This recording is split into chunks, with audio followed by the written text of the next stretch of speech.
ETV అభిరుచి ప్రేక్షక మాస్టర్లందరికీ మన cow and calf rice brand సమర్పించు సూపర్ షెఫ్ వంటకానికి స్వాగతం సుస్వాగతం. మీకోసం మన పాకశాస్త్ర గ్రంథంలో ఏ వంట దాగి ఉందో చూసేద్దామా? ఏకంగా పూర్తి పేజ్ వచ్చేసింది. ఇందులో గ్రీన్స్ అంటే ఎన్నో రకాల ఆకుకూరలు. ఇన్ని రకాల ఆకుకూరల్లో ఎన్ని పెట్టి చేయను. సో మరి ఒకటి కాకపోయినా రెండన్నా వేసి చేస్తాను. సో మరి మనందరికీ ఏ అనగానే అమరాంతస్ అంటే తోటకూర గింజలతో కూడా రకరకాలు చేస్తారు, చాలా మంచిదంటారు. కానీ ఈ తోటకూరని మనందరం తెలుగు వాళ్ళు చక్కగా పప్పు కూరలో ఎక్కడైనా కొంచెం పులుపు వేస్తే బాగుంటుందంటారు. అలాగే తోటకూరతో మనం చాలా పౌష్టిక విలువలు ఉన్న ఆ తోటకూర కంటే మించింది పాలకూర. సో మరి ఈరోజు మన దగ్గర తోటకూర పాలకూర రెండు ఉన్నాయి. ఈ రెండు ఆకుకూరలు కలిపి మీకు cow and calf rice brand మరి కర్నూలు సోనా ఈ రైస్ ఎంతగా గొప్పగా ఉంటుంది. ఈ రెండింటిని కలిపేసి ఈ కవ్ అండ్ కాఫ్ రైస్ తోటి మనం ఒక చిత్రాన్నం చేసుకుందాం.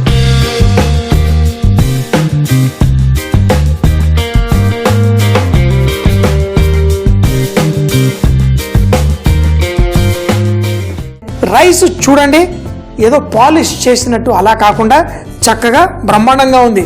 అంతేకాకుండా జపనీస్ టెక్నాలజీలో చేసిన ఈ రైస్ మనం ఉడికించిన తర్వాత కూడా చక్కగా పర్ఫెక్ట్గా ఉంటుంది. ఎందుకంటే ఈ రైస్ మంచిగా పౌష్టిక విలువల్ని అన్నీ పర్ఫెక్ట్గా ఇంటాక్ట్గా చేసింది. అంతేకాకుండా ఏజ్డ్ రైస్ అంటే కొత్త బియ్యం కంటే కొంచెం 6 నెలలు సంవత్సరం పాటు ఉన్న రైస్ మనకి చక్కగా పలుకులుగా వస్తుంది. ఉడికిన తర్వాత తెల్లగా మల్లెపూల్లా వస్తుంది. రైస్ని చక్కగా కడిగేసుకున్నాను. మనం 1 కప్పుకి 2 కప్పుల నీళ్లు చప్పున తీసేసుకొని మన ఈ రైస్ని ఇందులో వేసి ఉడికిచ్చేసుకుందాం. ఈ రైస్ వండిన తర్వాత మనం ముఖ్యంగా చిత్రాన్నం, పులిహోర ఏ అన్నం చేసుకోవాలన్నా ఈ రైస్ చక్కగా మనకి ఇలా పలుకుల్లా వస్తే బాగుంటుంది. అంతేకాకుండా ఈ బియ్యాన్ని మీరు బిర్యానీలు అంటే ఆంబూరు బిర్యానీ అని చెన్నై స్టైల్ బిర్యానీ చేసుకోవడానికి కూడా ఈ రైస్ని మనం చక్కగా వాడుకోవచ్చు. ఈ పలుకులుగా వచ్చే రైస్ నీళ్లు వేడి చేసి ఒక్కసారి వేసిన వెంటనే కలిపేద్దాం. తర్వాత మూత పెట్టి దీన్ని అంటే మూతకు చిన్న చిల్లు కూడా ఉంది. నీళ్లు బాయిల్ అవుతున్నప్పుడు మంట తగ్గించేసి మనం స్లోలో పెట్టుకుందాం. ఈ నీళ్ళంతా ఆవిరి పీల్చేసుకున్న తర్వాత ఈ రైస్ అద్భుతంగా పలుకుల్లా తయారవుతుంది. సో మరి ఈ బియ్యాన్ని ఇటు పక్కకి మనం పెట్టేసుకుందాం. ఇప్పుడు ఆకుకూరలతోటి చక్కటి పుల్ల చిత్రాన్నం ఎలా చేసుకోవాలో చూద్దాం.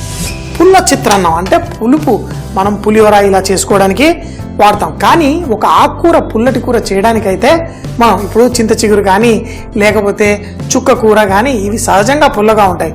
పుల్లగా లేని కూరలు మన పులుపు తాకితే మంచి రుచి వచ్చే వాటిల్లో తోటకూర నెంబర్ 1. సో తోటకూర పులుసు ఇవన్నీ చేసుకుంటారు. అందులో తోటకూరకి లేత కాడలు వచ్చినవి వేసి చేసుకుంటే చాలా బాగుంటుంది. తోటకూర కాడలు ఉన్నది తీసుకుందాం. అలాగే దీంతో పాటు లేడీస్కి ఐరన్ అంటే వాళ్ళకి చాలా అవసరము, హెల్త్ పరంగా కూడా. దీనికోసం మనం తోటకూర పాలకూర రెండింటిని కలిపి మనం ఈరోజు ఈ చిత్రాన్నం చేసుకున్నాం. ఈ కాడల్ని మనకు కావాల్సిన కొంచెం మీడియం సైజులో కట్ చేసుకొని ఈ ఆకుని కూడా మరి ఒక్కటి చెప్తాను, ఆకుకూరలు మనం మార్కెట్లో కొనుక్కొచ్చుకున్నప్పుడు ఈ కాలంలో బోల్డ్ రకరకాల మందులు ఇవన్నీ జల్లుతూ ఉంటారు. కాబట్టి మనం ఆకుకూర వేసి మనం చేసుకునేటప్పుడు చక్కగా నీళ్ళల్లో ఒక 3-4 సార్లు నన్ను అడిగితే ఆకుకూరని మనం తెచ్చి కొన్ని నీళ్ళల్లో పెట్టేసేయాలి. ఒక పావు గంట పాటు అందులో నాననిచ్చి తర్వాత 2-3 సార్లు నీళ్లు మార్చి కడిగితే దాంట్లో ఎటువంటి కెమికల్స్ ఉండవు. ఆ పురుగు మందులు ఇవన్నీ కూడా కొట్టుకుపోతాయి. తర్వాత చక్కగా మనం కూర చేసుకుందాం. ఇక్కడ మన అన్నం కుక్ అవుతోంది. స్లో మంట పెట్టేసి ఇందులో మనం నూనె వేసుకొని స్టార్ట్ చేసేసుకుందాం. సో మంచిగా అంటే చిత్రాన్నంలో కొంచెం నూనె ఉండాలి. ఎందుకంటే ఈ అన్నం తర్వాత ఇందులో కలుపుకున్నప్పుడు పలుకులుగా కొంచెం అంత నూనె లేకపోతే తినడానికి కూడా కొంచెం కష్టంగా ఉంటుంది. అల్లాన్ని కూడా సన్నగా చాప్ చేసి పెట్టుకుందాం. ఇలాంటి చిత్రాన్నాలు చేసుకున్నప్పుడు రకరకాల పప్పులు, శనగపప్పు అలాగే కొన్ని పల్లీలు వేస్తున్నాను. మీరు కావాలంటే ఇందులో మినపప్పు, రకరకాల జీడిపప్పు ఇలాంటివి ఎన్నో వేసుకోవచ్చు. అల్లాన్ని సన్నగా అంటే మరీ సన్నగా అక్కర్లేదు, కొంచెం ముక్క తినేటప్పుడు తాకితే కూడా చాలా బాగుంటుంది. కానీ మరీ ఎక్కువ వేయకండి. మనకు కావాల్సినంత కొంచెం అంత అల్లము, అదే వెల్లుల్లి, మరి మనం పాలకూర గురించి మాట్లాడితే తప్పకుండా వెల్లుల్లి వాడాలి. ఈ వెల్లుల్లి పుల్లదనంలో వేసినప్పుడు మాత్రం నేను దీన్ని క్రష్ చేయను, అలాగా వేసేస్తాను. అది ఆవకాయలో అనండి, ఎందులో అయినా పుల్లగా చేసే కూరల్లో వెల్లుల్లి రెబ్బలు అలాగే ఉంచుతాను. అదే కనుక పప్పు కూర ఇలాంటివి చేసేటప్పుడు మాత్రం చాప్ చేస్తాను. నూనె వేడెక్కిన తర్వాత మన తాలింపు వేసుకొని స్టార్ట్ చేసేసుకుందాం. అద్భుతమైన తాలింపు. వంటల్లో ఇంగ్లీష్లో ఒక సామెత ఉంది, Apple day will keep the doctor away అని. అంటే ప్రతిరోజు యాపిల్ తింటే డాక్టర్ని అవసరం పడదు అని. నిజంగా ఏ ఇంట్లో అయితే తాలింపు కరెక్ట్గా వేసుకుంటారో ఆ ఇంటికి కూడా డాక్టర్ అవసరం పడదు. సో చక్కగా ప్రతిరోజు ఏ భయం లేదు. మన ఆవాలు చిటపట్లాడమ్మ, జీలకర్ర, మళ్ళీ ఎండు మిరపకాయలు, మరి దీంట్లో మన పల్లీలు, ఏది మాడకుండా చూసుకుందాం. మన శనగపప్పు ఇవన్నీ వేసి ఇప్పుడు మంట కూడా తగ్గించాను. ఇలా కొంచెం మంట తగ్గించి ఈ పల్లీలు కూడా లైట్గా వేగించుకుంటే బాగుంటుంది. అయితే దీన్ని మనం కొంచెం చింతపండు పులుసు కూడా వేసి కుక్ చేసుకుంటాం కాబట్టి దీన్ని లైట్గా కలుపుకొని శనగపప్పు లైట్గా కలర్ వచ్చేస్తుందో అప్పుడు మన వెల్లుల్లి, అల్లం రెండు పక్కన పెట్టేసుకుందాం. ఈ వెల్లుల్లిని కూడా ఇందులో వేసుకుందాం. మరి ఈ పులుపులో ఈ వెల్లుల్లి రెబ్బలు కూడా మంచి టేస్ట్ వస్తుంది. అందులో పాలకూర వేసుకున్నప్పుడు మాత్రం వెల్లుల్లి కొంచెం ఎక్కువగా వేసుకోవాలి. ఇప్పుడు సన్నగా తరిగిన అల్లం, మంచి సుగంధ ద్రవ్యాలు, అంతేకాకుండా ఆరోగ్యానికి కావాల్సిన మంచి ఔషధాలు కూడా అన్నీ వేసుకొని, అందుకే మన భారతదేశపు వంటలు అంటే వెస్టర్నర్స్ వాళ్ళు వచ్చి ఈ వంటల్లో ఎంత గొప్పగా ఎంత చక్కగా అన్నీ ఒక మెడిసిన్ అవసరం పడని వంటలు అని కూడా వాళ్ళు అంటూ ఉంటారు. కొంచెం అంత ఇంగువ, అలాగే కరివేపాకు. ఇందులో తోటకూర పాలకూర వేసిన, అయితే తోటకూర పాలకూర వేసిన చోట కరివేపాకు ఎక్కువగా వేయను. అది పులుపు వేసేటైతేనే కరివేపాకు వేసుకుంటా. ఇవి కరివేపాకు చిటపట్లాడిన తర్వాత పచ్చిమిరపకాయలు, ఇప్పుడు ఇందులో సన్నగా తరిగిన ఉల్లిపాయలు కూడా. ఉల్లిపాయలు మనం చిత్రాన్నంలో కొన్నిసార్లు వేసుకోవచ్చు. టమాటా అన్నం కానివ్వండి, ఇలాంటి రైస్ కొన్ని చేసుకున్నప్పుడు వేసుకోవచ్చు. దీంట్లో పసుపు, అలాగే కొంచెం మెంతుల పొడి వేసి దీన్ని ఒక 2-3 నిమిషాల పాటు స్లోగా ఇలా కుక్ చేసుకుందాం. ఇదంతా కుక్ అయిన తర్వాత ఇప్పుడు మీరు కావాలంటే కారపొడి వేసుకోవచ్చు, లేకపోతే అన్నీ కలిసి ఉన్న మన సాంబార్ పొడి ఇందులో వేసుకొని ఒక్కసారి ఇలా కలిపేసి చింతపండు పులుసు కూడా ఇందులో వేసేసుకుందాం. వేసి ఈ మంటని పెంచుదాం. ఇప్పుడు ఈ చింతపండులోని ఒక పుల్లటి వాసన ఉంటుంది, అది 2-3 నిమిషాల పాటు ఇట్లా చక్కగా మరిగితే మంచి తీయటి సువాసన వస్తుంది. అలా చేసుకొని దీంట్లో మన ఈ ఆకుకూర వేసేసుకుందాం. ఈ ఆకుకూర వేసుకున్న తర్వాత ఈ అన్నం మనం రెడీ అయిపోయింది. స్టవ్ కూడా కట్టేద్దాం. చూడండి, అన్నాన్ని ముట్టుకోవాల్సిన అవసరం కూడా లేదు. ఇది చక్కగా పలుకుల్లా తయారవుతుంది.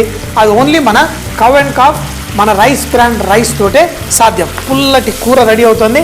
ఉప్పు దగ్గర పెట్టుకుందాం, తగినంత ఉప్పు ఇందులో వేసుకుందాం.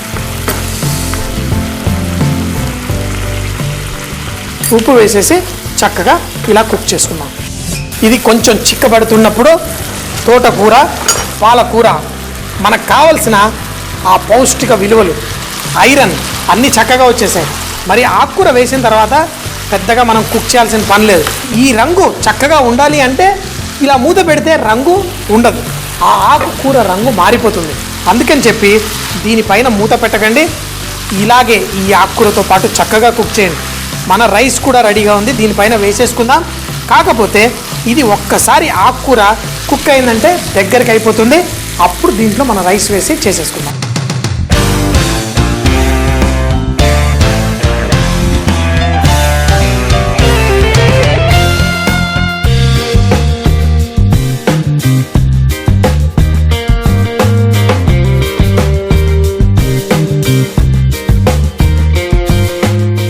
ఇప్పుడు చూడండి, మన పాలకూర తోటకూర దగ్గరికి అయిపోయింది.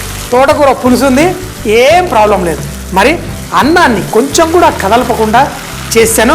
ఇప్పుడు ఈ అన్నం ఇలా అంటే పలుకులుగా ఎలా పడుతుందో చూడండి. మన ఆవు దూడ రైస్ కాబట్టి ఇంత చక్కగా ఇంత పలుకులుగా చక్కగా వచ్చేసింది.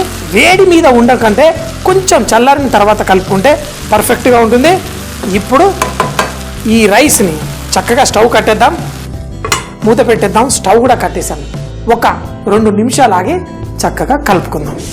ఈ అన్నాన్ని ఈ ఆకుకూర ఇది కలిపేసుకుందాం. ఆకుకూరతోటి పుల్లటి చిత్రాన్నం మనకి రెడీ. ఇంత చక్కగా అన్నం పొడి పొడిగా వస్తుంది అంటే మన రైస్. సో కలిపేసుకొని చక్కగా వడ్డించేసుకుందామా. మనం చేసుకున్న ఈ అన్నం చూడండి ఎంతో ఈజీగా కొద్ది నిమిషాల్లో ఇంత చక్కగా పలుకులుగా అంత పర్ఫెక్ట్గా ఏదన్నా చిత్రాన్నం చేసుకోవాలంటే నిజంగా మన ఆవు దూడ రైస్ మహత్యం కొంచెం ఉంది.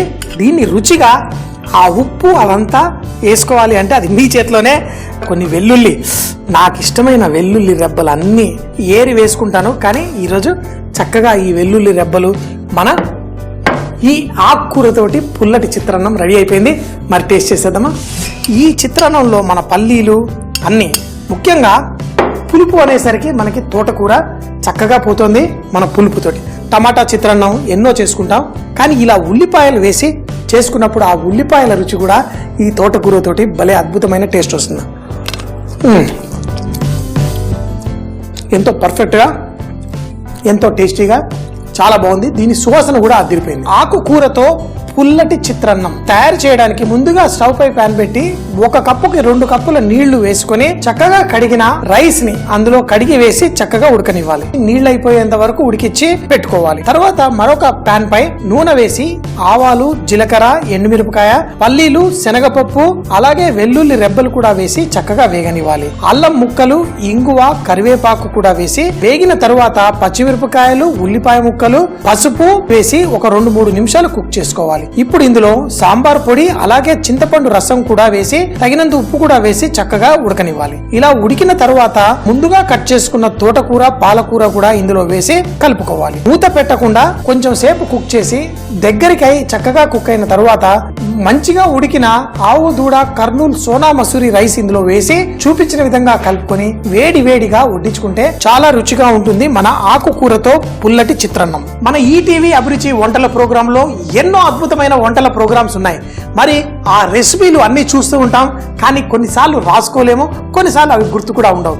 మరి ఒట్టి సూపర్ షెఫే కాదు, మన సూపర్ మామే కాదు, బోల్డ్ అన్ని వంటల ప్రోగ్రాం మన ఈటీవీ అభిరుచిలో వచ్చేవి. మీరు యూట్యూబ్లో ఈటీవీ అభిరుచి ఛానల్ అలాగే ఫేస్బుక్లో కూడా ఈటీవీ అభిరుచి ఛానల్ని మీరు లైక్ చేసి ఈ ప్రోగ్రామ్స్ మళ్ళీ మీకు తీరికున్నప్పుడు మన ఇంటర్నెట్ ద్వారా చూసుకోవచ్చు. తప్పకుండా చూడండి. మరి ఈటీవీ అభిరుచి వంటలు మరింత ఎంజాయ్ చేయండి.